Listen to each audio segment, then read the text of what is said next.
ಎಲ್ಲರಿಗೂ ನಮಸ್ಕಾರ. ನಾನು Yellamma. Welcome to Yellamma kitchen. ನಾನು ಇವತ್ತು ಕೊಬ್ಬರಿ ಎಣ್ಣೆ ಮಾಡೋದನ್ನು ತೋರಿಸ್ತಾ ಇದ್ದೀನಿ. ಎಣ್ಣೆ ತೆಗೆಯೋದನ್ನು ನೋಡಿ. ಈ ರೀತಿ ತೆಂಗಿನ ಕೊಬ್ಬರಿ ಕೆಟ್ಟಿರೋದು ಅದನ್ನೆಲ್ಲ ಈ ಥರ ತುರಿದಿದ್ದೀನಿ. ಇದು ಎಣ್ಣೆ ತೆಗಿಬೇಕು. ಎಣ್ಣೆ ಬರುತ್ತೆ, ಕೊಬ್ಬರಿ ಎಣ್ಣೆ. ಇದನ್ನು ತುರಿದು ನೆನೆ ಹಾಕ್ತೀನಿ. ಈಗ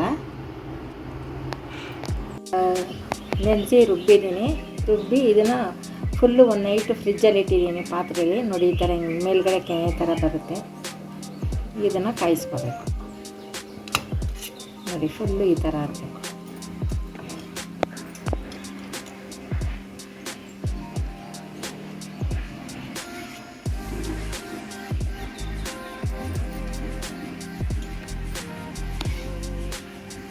ತಳ ದಪ್ಪ ಇರೋ ಪಾತ್ರೆಯಲ್ಲಿ ಕಾಯಿಸ್ಬೇಕು ಇದನ್ನು, ಇಲ್ಲಾಂದರೆ ಸೀದೋಗುತ್ತೆ. ಅದಕ್ಕೆ ನಾನು ಕುಕ್ಕರ್ನೇ ಇಟ್ಟಿದ್ದೀನಿ.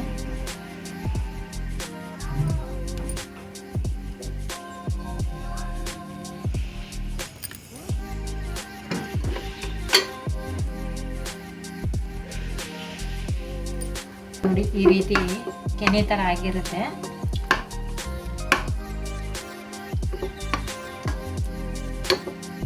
ನೀರೆಲ್ಲ ಚೆಲ್ಬಿಡ್ಬೇಕು. ಮೇಲ್ಗಡೆದು ಮಾತ್ರ ಗಟ್ಟಿ ಇರೋದನ್ನ ತಗೊಳ್ಬೇಕು. ಈ ಥರ ಒಂದು ನೈಟ್ ಪೂರ್ತಿ ಇಟ್ಬಿಡಿ. ಇಲ್ಲ ಹಗಲು ಮಾಡಿದ್ರು ನೀವು ಒನ್ ಡೇ ಫುಲ್ಲು ಒಂದು ಹಗಲು ಫ್ರಿಜ್ಜಲ್ಲಿ ಇಡಿ. ಆಮೇಲೆ ತೊಗೊಂಡು ಕಾಯಿಸ್ಬೇಕು. ಇದು ಕೊಬ್ಬರಿ ತುರಿದು ನೆನೆ ಹಾಕಿ ರುಬ್ಬಿ ನೆನ್ನೆ ನೈಟ್ ಪೂರ್ತಿ ಫ್ರಿಜ್ಜಲ್ಲಿತ್ತು. ಈಗ ಬೆಳಿಗ್ಗೆ ಕಾಯಿಸ್ತಾ ಇದ್ದೀನಿ. ನೋಡಿ, ಗಟ್ಟಿ ಇದ್ದಿದ್ದೆಲ್ಲ ಕರಗಿದೆ. ಇದೇನಿಲ್ಲ ಅಂದರೂ ಒಂದು 20 ನಿಮಿಷ, ಅರ್ಧ ಗಂಟೆ ಚೆನ್ನಾಗಿ ಕುದಿಬೇಕು.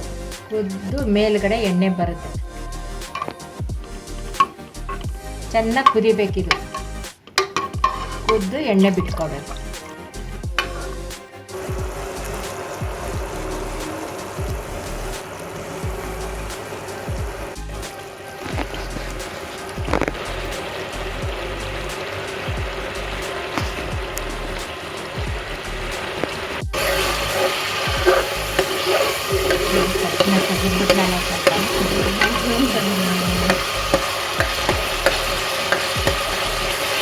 ಬೇಗ ಬಂದೈತೆ, ನೀರಿಲ್ಲ.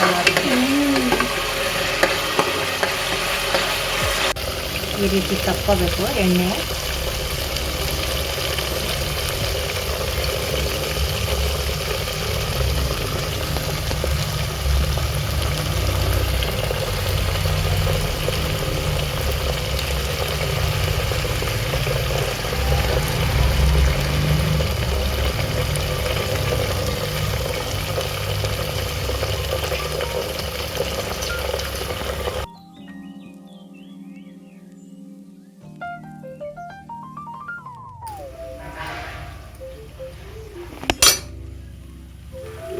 ಅದರಲ್ಲಿ ಇನ್ನೂ ಬರುತ್ತೆ.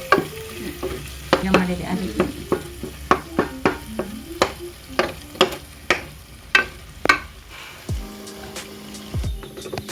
ನೋಡಿ, ಈ ರೀತಿ ಸೀಬೇಕು. ಎಲ್ಲ ಸೀದು ಎಣ್ಣೆ ಬಿಟ್ಕೊಳ್ಳುತ್ತೆ. ಎಲ್ಲ ಎಣ್ಣೆ ಬಂದಿದೆ. ಸ್ವಲ್ಪ ಇದೆ ಅಷ್ಟೇ. ಎಲ್ಲ ತೆಗೆದಿದ್ದೀನಿ ಕ್ಲೀನಾಗಿ. ನೋಡಿ, ಈ ರೀತಿ ಆಗಬೇಕು. ನೀವು ಮನೇಲಿ ಮಾಡುವಾಗ ಈ ಥರ ನೋಡ್ಕೊಳ್ಳಿ. ಆಮೇಲೆ ಇನ್ನು ಬರ್ತಾ ಇರುತ್ತೆ, ತೆಗೆದುಬಿಡ್ತೀರ. ಬಿಸಿ ಆದಂಗೆ ಎಣ್ಣೆ ಬರ್ತಾ ಇರುತ್ತೆ. ನೋಡಿ, ಖಾಲಿಯಾಗಿದೆ. ಎಲ್ಲ ಫುಲ್ಲು ತೆಗ್ದಿದ್ದೀನಿ. ನೋಡಿ, ಕೊಬ್ಬರಿ ಸ್ವಲ್ಪ ಇದಾದಂಗೆ ಆಗಿತ್ತು. ಅದನ್ನು ತೆಗೆದು ತುರಿದು ನೆನೆ ಹಾಕಿ ರುಬ್ಬಿ ಮಾಡಿರೋದು. ಮನೇಲಿ ನೀವು ಈ ರೀತಿ ತೆಂಗಿನಕಾಯಿ ಕೊಬ್ಬರಿ ಕೆಟ್ಟೋದ್ರೆ, ಅಕಸ್ಮಾತಾಗಿ ಜಾಸ್ತಿ ಇದಾದರೆ ಈ ಥರ ಮನೇಲೆ ಪ್ಯೂರ್ ಎಣ್ಣೆ ತಕ್ಕೊಳ್ಳಿ. ಇದು ಎಣ್ಣೆ ದುಡ್ಡು ಕೊಟ್ಟು ತಂದು ಹಚ್ಚೋ ಬದಲಿಗೆ ಮನೇಲೇ ನಾವು ಪ್ಯೂರಾಗಿ ಮಾಡ್ಕೊಬೋದು. ಇದಕ್ಕೆ ಕರಿಬೇವಿನ ಸೊಪ್ಪು ಒಣಗಿಸ್ಬಿಟ್ಟು ಕರಿಬೇವು ಸೊಪ್ಪಿನ ಪುಡಿ, ಮೆಂತ್ಯ ಪುಡಿ ಎರಡನ್ನೂ ಬೆರೆಸಿ ಬಾಟ್ಲಿಗೆ ಹಾಕಿ ಹಚ್ಕೊಳ್ಳಿ. ತುಂಬಾ ಚೆನ್ನಾಗಿರುತ್ತೆ. ಕೂದಲು ಚೆನ್ನಾಗಿರುತ್ತೆ. ಈ ಕೊಬ್ಬರಿ ಎಣ್ಣೆ ಇಷ್ಟು ಬಂದಿದೆ ತೆಗ್ದಿದ್ದು. ಈ ಬಾಟ್ಲಿಗೆ ಹಾಕ್ತಾಯಿದ್ದೀನಿ.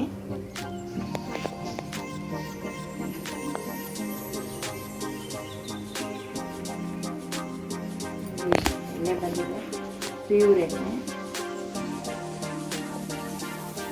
ಮನೇಲಿ ಕೊಬ್ಬರಿ ತೆಂಗಿನಕಾಯಿ ಅಕಸ್ಮಾತಾಗಿ ಒಡೆದಾಗ ಜಾಸ್ತಿ ಇರುತ್ತೆ ಅಂಥ ಟೈಮಲ್ಲಿ ನೀವು ಈ ರೀತಿ ಮಾಡ್ಕೊಳ್ಳಿ. ಮನೇಲಿ ಪ್ಯೂರ್ ಕೊಬ್ಬರಿ ಎಣ್ಣೆ ಇದು, ಕೂದಲಿಗೂ ಒಳ್ಳೆಯದು. ಎಲ್ಲ ತಲೆಯಲ್ಲಿ ಏನು ಹಗುರು ಅದು ಆ ಥರ ಎಲ್ಲ ಏನೂ ಆಗೋಲ್ಲ.